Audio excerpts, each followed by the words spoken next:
It's Veganuary, kids. So you made a resolution to be vegan for a whole month. You don't know what to do with yourself now? Stick with me. We got this.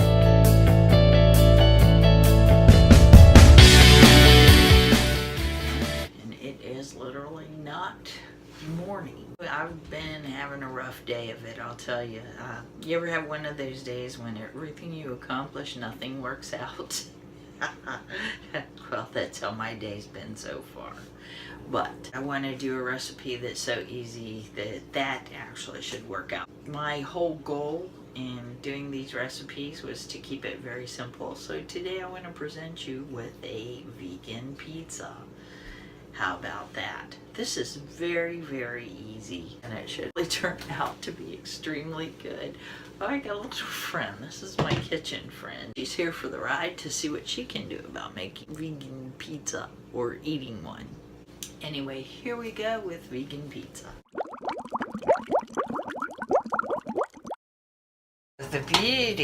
The absolute beauty of this recipe is that all this is a flatbread from the store. Just look through your flatbreads and get something that doesn't have cheese, doesn't have any milk product, no animal products in it. So you'll have to go into a little bit of label reading, or if you can make your own, you can make your own, or any piece of crust that's free of animal products.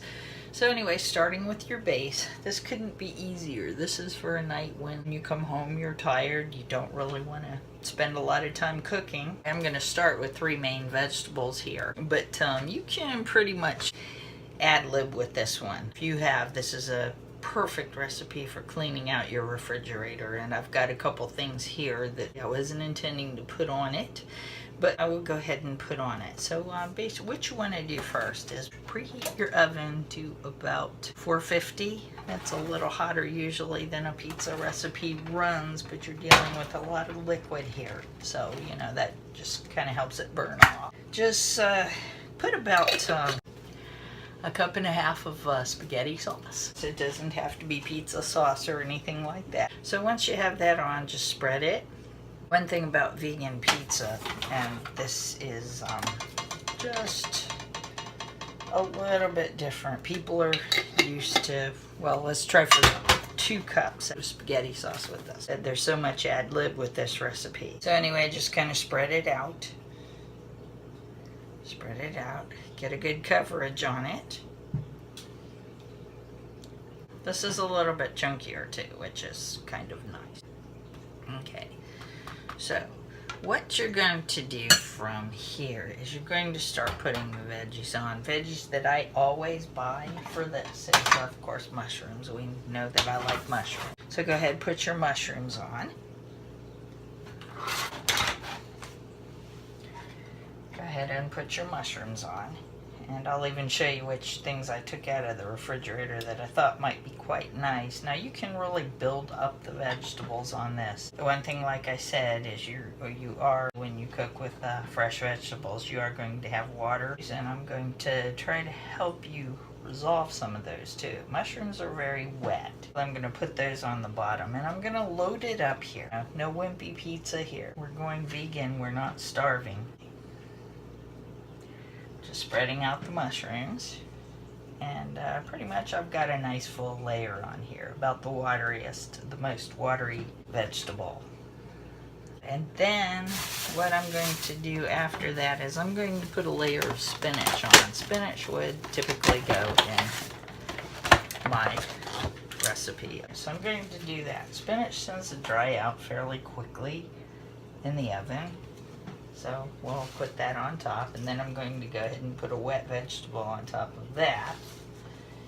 So as you can see, I'm kind of layering dry, wet, and that way things won't get too crazy.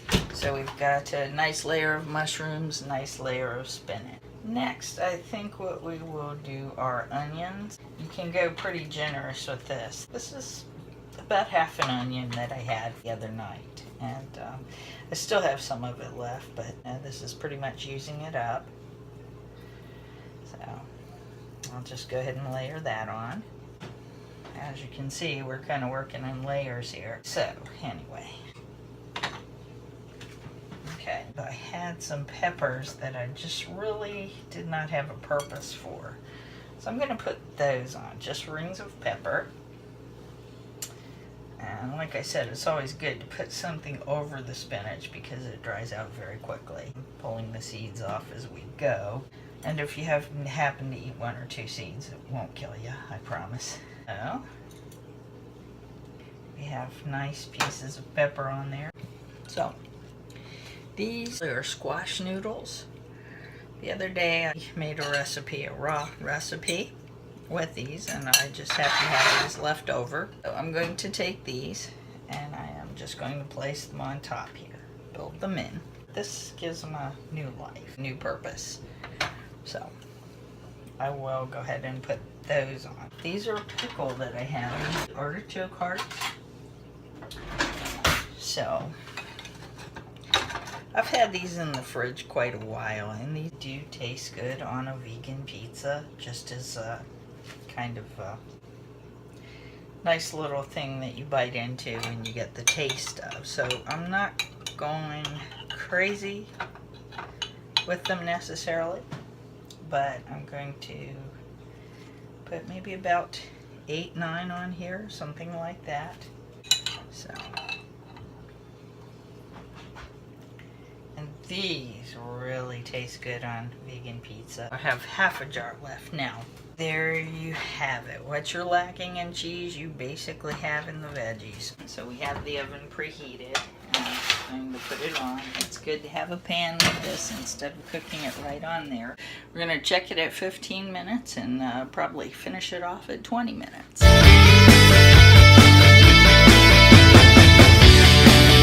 For the product of the day, I want to introduce you to it.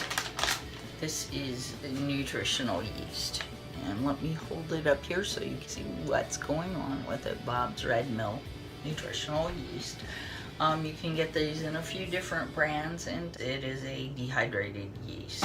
Advantages of having this is if you happen to be missing a cheesy flavor, you can actually use this to achieve a cheesy flavor. If you have popcorn and you feel like putting a little cheese flavor to it or something like that, you can definitely apply it there. So there's so many uses for this. It says nutritional yeast.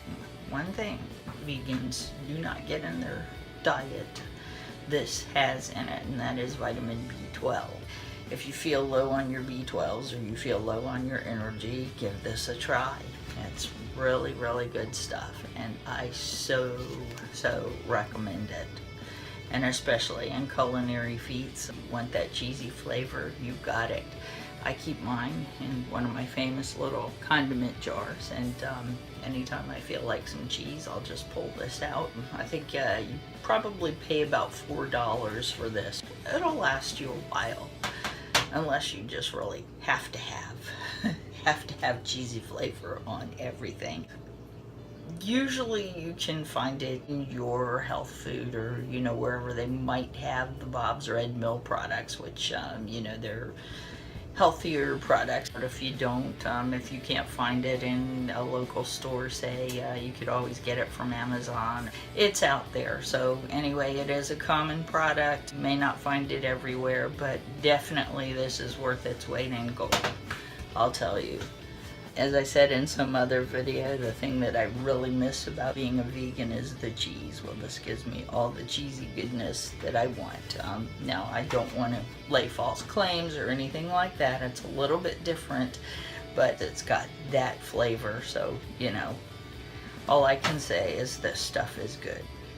I hope you get some. I hope you enjoy. If you happen to not find any, or you're on a severe budget and you can't necessarily do this right now, don't worry, it's not the end of the world, but it is one of those things that can really make your life a little better.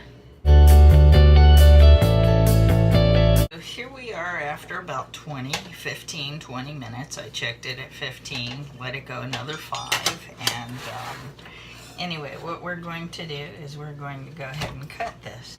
I do have to say, when you pile these on like this, the vegetables, they just get a little bit seared. You're still going to have fairly crunchy vegetables in here, that is what I suggest. Don't expect them to cook through. You're getting the nutrients of still a fairly raw vegetable. I know that, you know, I'm not raw vegan by any means, but when you do this, you're still getting a lot more nutrients. So you have everything fairly well seared or fairly well cooked through. And we're just going to take your traditional pizza cutter, or if you do this with a knife, go ahead and use a knife, and just cut everything through. Well, anyway, if you layer by wet, dry, kind of ensures that you're not going to get anything super totally wet on the bottom. And that's exactly what's happened here. We have a little liquid going on here, but not much. But as you can see, I mean, this is just built up. It's wonderful, and this is going to taste so good. It smells so good, I wish I could tell you. So, anyhow, still working it.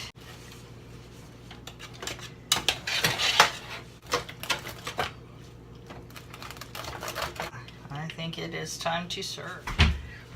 I have to have 2 pieces here. This will be my breakfast and my lunch.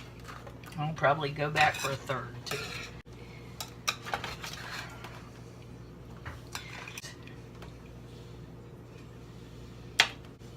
Vegan pizza. Doesn't that look good? Would you like a taste? And now for the taste test. There we go. This is most definitely a knife and fork pizza. You saw how tall it was.